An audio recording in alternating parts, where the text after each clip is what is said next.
Hey everybody, back here again. We're 4 albums deep into this incredible Iron Maiden discography, and you had the first 3 that were great, and then you're looking at a great one as well.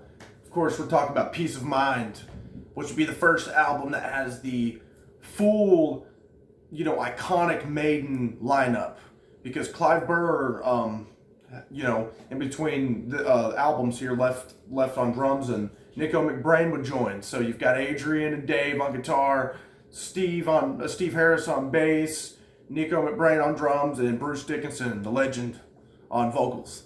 So that's the lineup that really is going to be the main lineup going forward, and has really been probably the most iconic lineup for these guys. And it just kind of they were slowly adding in those key people like Adrian and Bruce, of course, in the last album, and then now Nico, and you've got the whole lineup there. But anyways, Peace of Mind, my God, what an album! I've said it for the past 3 now, and I'm saying it again. This thing is freaking great, and really cool album cover there, another iconic piece there. But you started off here with it's kind of an epic right off the bat. I mean, it's not like a 12-minute or anything like that, but I mean, it's pretty lengthy. Where Eagles Dare, which it throws you right into the battlefield in a sense. I mean, there's even a part in there that you can hear like the sound effects of machine guns and stuff like that going off. But the riff is just incredible. You've got incredible vocal work from Bruce. Like, you thought the last album he was great. Man, he just keeps upping himself, and the band does. It's just crazy how great these guys are. And this was actually, I believe, probably the second ever Iron Maiden album I heard. It was maybe this may have been the second or third. So yeah, I've loved this album for a long time. And Where Eagles Dare is one of my favorite Maiden opening tracks of all time. And it's got a freaking incredible solo from Dave Murray and Adrian Smith. They're trading it off during that solo, and it's just incredible. Then you have track number 2, one of the most beautiful Iron Maiden songs, and one of my favorite Iron Maiden songs, period, Revelations. Once I heard that song, I was just hooked immediately on this album. And there's just the acoustic part going on in there, which really, they do have 3 guitar players in the band now. But funnily enough, this track has 3 because Bruce was doing the acoustic work on this track. So, but yeah, the acoustic layered on top of the electric of both electric guitars, it's layered beautifully. And again, one of my favorite vocal performances from Bruce. You can really like I remember like at one part during the verse where he says, the souls cry out in pain. He makes it to where you can hear the pain in the voice, which is really cool. And you've got a really awesome chorus and some cool time signature changes in there. But that is one of my favorite Maiden songs, period. Then you're looking at Flight of Icarus, which has got kind of a galloping kind of riff going on, and it's super cool song. I love the chorus where there's a lot of background vocals going on. This whole first side is just track after track after track of incredible stuff. Then you end track 1 with another one of my favorite Maiden songs, period, Die With Your Boots On. That is a fast freaking track.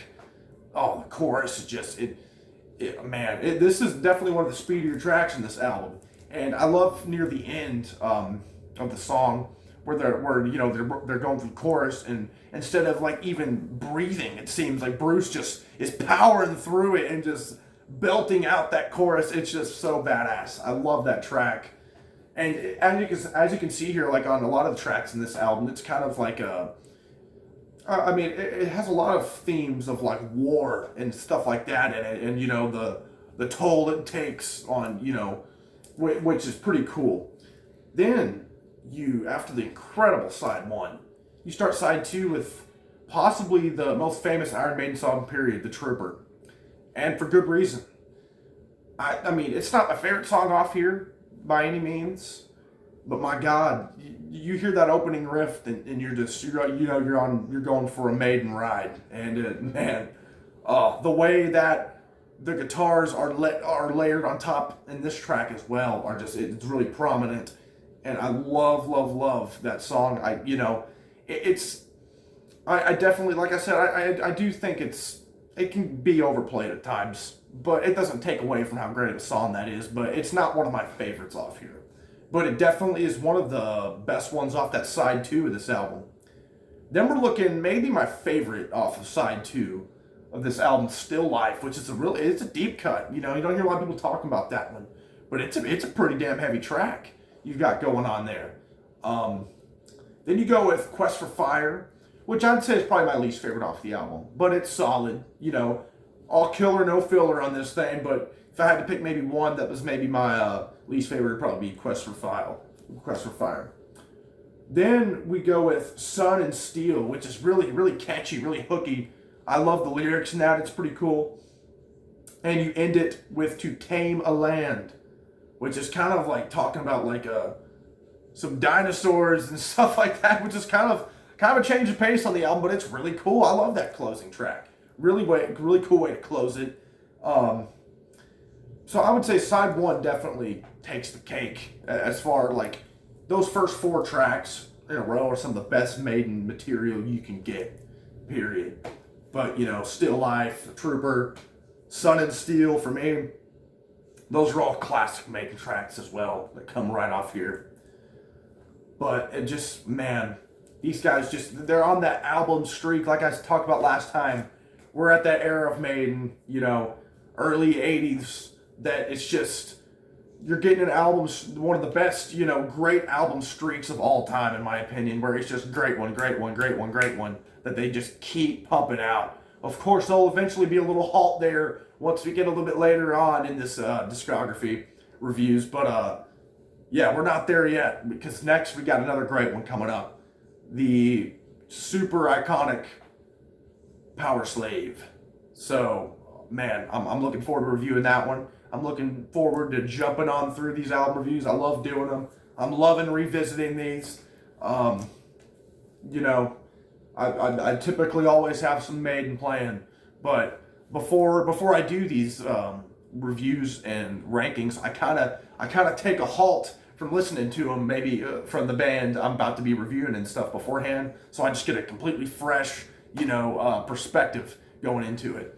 But man, it's just like listening to these all over for the first time again. Whenever you do it, which kind of gives a cool effect to doing these album reviews. But anyways, yeah, super hyped to be doing the next one. Love this album. This is a must-have, essential Maiden album. So I'd love to hear everybody else's thoughts on it. And like, subscribe, comment. Thanks.